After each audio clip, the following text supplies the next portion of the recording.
इतना गंदा एक गुंडे की तरीके से एक एजुकेटेड आदमी आया। मुझे लगा जैसे कोई डकैती पड़ जाती किसी के घर में। आपका बात करने का टोन जो था वो किसी डकैत का था। और निकलो, how dare you do this. मेरे हिसाब से ये, मैं कुछ नहीं कहूंगा आपको कि आपको सजा मिलनी चाहिए या आपको आपकी जिस जगह पे आप डिजर्व नहीं करते आप वहां बैठे हुए हैं, आपको वहां से हटाना भी बहुत जरूरी है। आप डीएम हो के, आप सिर्फ डीएम है भाई साहब, आप कोई हमारे राजा नहीं है इस देश के कि आप इस तरीके से बात कर सकते हैं। कोई कुछ कह रहा है, लेडी भी कह रही, तो अरेस्ट हिम। ये आप ये कर रहे हैं, अपनी ताकत पे इतना घमंड। आप ब्राइड ग्रूम का पीछे पकड़ के आप उसको धक्का दे रहे। How dare you touch him. Shailesh, this is not the way, you can not do this. Hi, नमस्कार। नॉर्मली मैं बाहर के मुद्दों पर वीडियो बनाता नहीं हूँ, अपनी पर्सनल लाइफ पे ज़्यादातर बनाता हूँ, लेकिन आज मैंने एक ऐसी चीज़ देखी कि मैंने सोचा कि मैं आपसे इस बारे में ज़रूर अपने ख़यालात शेयर करूँ, एक्सप्रेस करूँ। आज मैंने एक वीडियो देखा जिसमें त्रिपुरा के एक डीएम साहब हैं, शैलेश कुमार यादव। सुना है उम्र में कम है, 35 साल के हैं, छोटे हैं काफ़ी, उम्र कोई भी हो।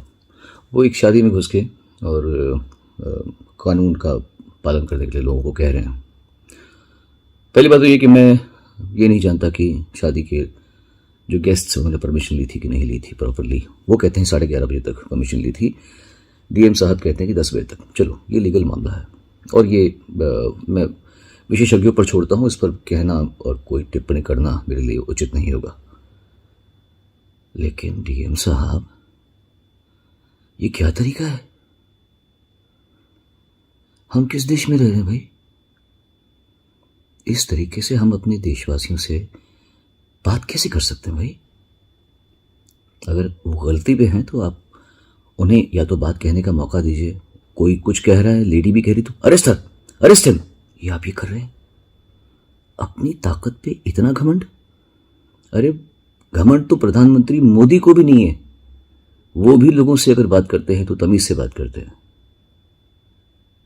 आप डीएम हो के, आप सिर्फ डीएम है भाई साहब, आप कोई हमारे राजा नहीं है इस देश के कि आप इस तरीके से बात कर सकते हैं। वो रजवाड़े गए। How dare you speak to people like this. और वो भी खासकर आज के दौर में जब सारी दुनिया परेशान है, खासतौर से भारत, हिंदुस्तान में त्राही मची हुई है। परेशान हैं लोग, दुखी हैं। जो पैसे वाले हैं वो भी ऐसा नहीं कि वो खुश हैं, घर बैठ के कौन खुश होगा। सब अपने काम में लगना चाहते हैं, काम करना चाहते हैं। फिर आसपास लोगों की मृत्यु देख के वैसे भी दिल दहल जाता है लोगों का। ऐसे में हमें एक दूसरे का साथ देना चाहिए यार। कमाल है, हाथ थाम के चलो। कोई गलती कर रहा है तो समझाओ, बुझाओ। आपको जो भी करना है आप कानूनी तरीके से कीजिए। आप ब्राइड ग्रूम का पीछे पकड़ के आप उसको धक्का दे रहे। How dare you touch him. और तो और आप एक पुलिस वाले को धक्का दे रहे हैं। ये कौन सी बदतमीजी है? इतनी हाई हैंडेडनेस, क्या इतने हाई हेडेड आप? मेरे हिसाब से ये, मैं कुछ नहीं कहूंगा आपको कि आपको सजा मिलनी चाहिए या आपको आपकी जिस जगह पे आप डिजर्व नहीं करते आप वहां बैठे हुए हैं, आपको वहां से हटाना भी बहुत जरूरी है।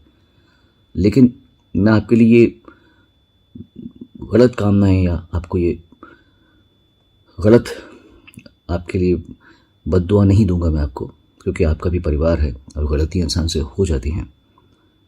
पर आपको ये पता होना चाहिए कि शादी एक बहुत ही स्पेशल ओकेशन होता है लड़के के लिए, लड़की के लिए, उनके माँ बापों के लिए, उनके परिवारों के लिए।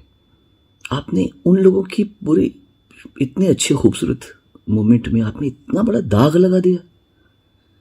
ये ऐसी शादी कर दिया आपने जो वो जिंदगी भर याद करने की भी कोशिश नहीं करेंगे। वो भूलना चाहेंगे अपनी शादी को, कि उनकी शादी में इतना गंदा एक गुंडे की तरीके से एक एजुकेटेड आदमी आया। मुझे लगा जैसे कोई डकैती पड़ जाती किसी के घर में। आपका बात करने का टोन जो था वो किसी डकैत का था। निकलो, how dare you do this. आपकी संवेदना कहाँ गई? कल आपकी बेटी की शादी हो और आपसे कुछ गलती हो भी गई हो, कोई आके आपके इतने स्पेशल मोमेंट को, ओकेशन को इतना खराब करके चला जाए, आपको कैसे लगेगा? You should be really really ashamed of yourself. कानून के रक्षक आप हैं, 100% होंगे, ये मैं नहीं जानता कि आपने परमिशन दी है कि नहीं, बिकॉज मैंने जो पेपर्स देखे इसमें लग रहा है कि आपके ही ऑफिस से परमिशन आई है कि इतना टाइम तक है। चलो वो आप जानते हैं, but this is not the way Shailesh, this is not the way. You can not do this. अपनी ताकत का अच्छा इस्तेमाल कीजिए, लोगों को खुशी दीजिए। आज के ज़माने में बहुत दुखी हैं लोग, बहुत परेशान हैं। एक दूसरे का हाथ थामिए, कौन कब गिर जाए कुछ नहीं पता। बड़ी दुख की बात है कि आपने ऐसे किया है। और मैं आप लोगों सबसे प्रार्थना करता हूँ, भैया बहुत मुश्किल टाइम चल रहा है सब लोगों का, खुशियाँ बांटिए, लोगों को हेल्प कीजिए, आगे बढ़ने में मदद कीजिए। God bless you all.